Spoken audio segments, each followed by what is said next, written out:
L'opération a commencé à 6 h ce matin. Sur les 20 personnes visées, 16 ont été interpellées, dont 13 mineurs, la plupart originaires de Grigny 2.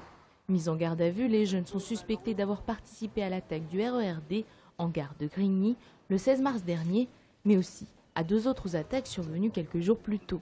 La bande utilisait toujours le même mode opératoire, ce qui a permis de rapprocher les faits. Une bande d'une quinzaine de jeunes pénètre à l'intérieur de la gare de Grigny. Et lorsque la rame du RER se présente en gare, à ce moment-là, eux-mêmes rentrent sur le quai, actionnent le système d'alarme, rentrent à l'intérieur d'une ou plusieurs rames du RER et volent un certain nombre d'objets à quelques victimes. Au total, sur les 3 attaques, seulement une vingtaine de victimes et une quinzaine de plaintes. Ce matin, lors des perquisitions, de nombreux portables ont été saisis, ainsi que des vêtements, afin de les comparer aux vidéos.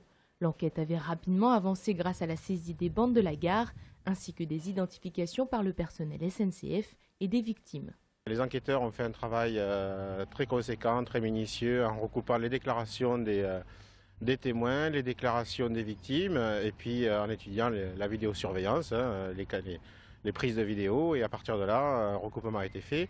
Et la vingtaine d'individus a été identifiée. Tous ces jeunes se connaissaient et avaient l'habitude d'être ensemble. Le procureur, personnellement, s'est montré favorable à un éloignement de ces jeunes de la ville de Grigny. Ils encourent pour de tels faits, vol avec violence commis en réunion dans un moyen de transport, 10 ans de prison.